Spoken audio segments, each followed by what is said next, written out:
thing has been on a roller coaster, right, for the last 2 to 3 years. It skyrocketed very, very quickly during COVID, and then it plummeted back down again even quicker. So the question now is, have we reached stability? Well, maybe we have. So the thing is that when prices went up, we found a way to pay it, right? So when we need something, like we need to ship cargo, we will find a way to pay for that, no matter how much it costs. Same thing for you, right? If you really need something, you'll find the money to pay for it. So there's an interesting anecdote here, which I heard the other day, and it's about a bottle of water. So a bottle of water in the supermarket may cost you 50 pence or cents if you're in America. In a corner shop, it might cost you £1. In the garage, it might cost you £2.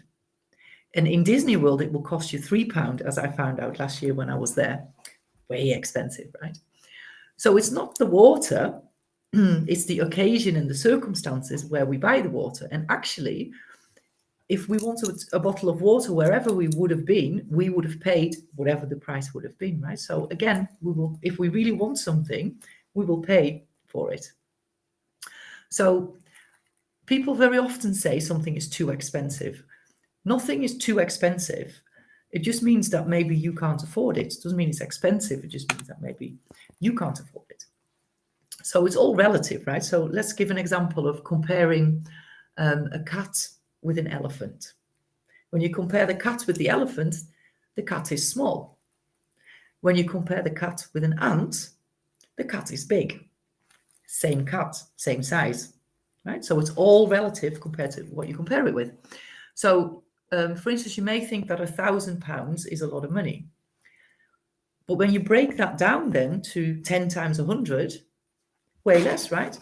So the thing to do is to always break things down to the ridiculous so they seem small, and then take small steps towards the bigger goal. Okay, so let's talk about money. So what is money? Well, money is lots of things.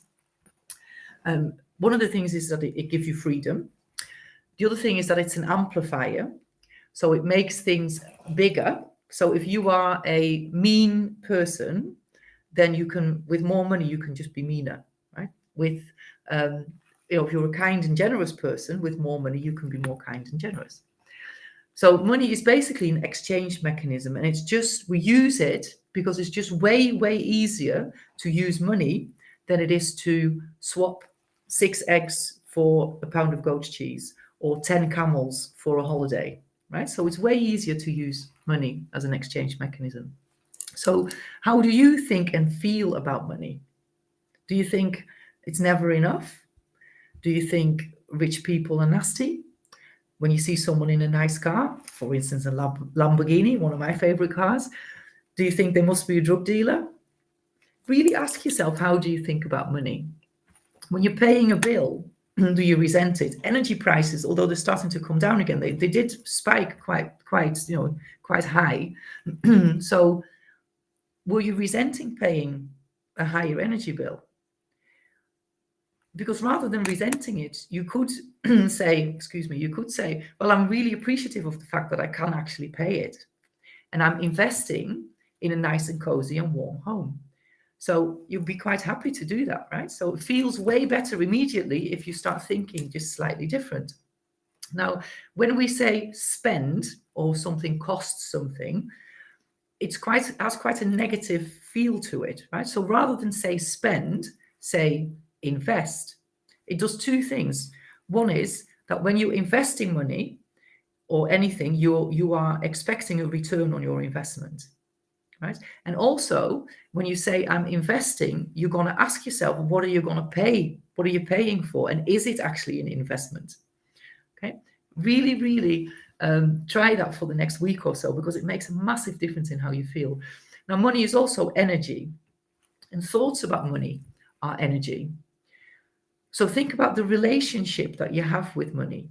And if you treated your friends like you treat money, if you thought about your friends and spoke to your friends like you do about money, would they want to be your friend? It's important to have a good relationship. Money's not going to stay with you or come to you if you don't love it, right? Because if you don't like it, then who would want to stay with you? So make sure you have a good relationship with money.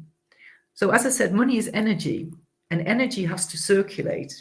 So it's really important that we circulate money. And every time you buy something, you're basically keeping somebody in a job, right? So you actually owe it to yourself to buy those shoes, really, don't you?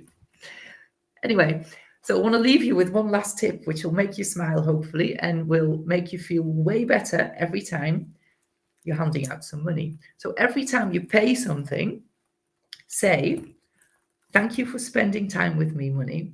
It was awesome. Go out and do good somewhere else, but come back soon and bring lots of friends. Have fun with that one. I love this topic. I actually do a money mindset course. So if you're interested in that, and we talk about money and everything around money for about an hour and a half, couple of hours. So let me know if you're interested in that, and we'll have a chat. So next week, we're going to talk about service types, talking about direct or transshipments. So I look forward to seeing you next Wednesday, same time, same place. And in the meantime, enjoy your lunch. Thank you.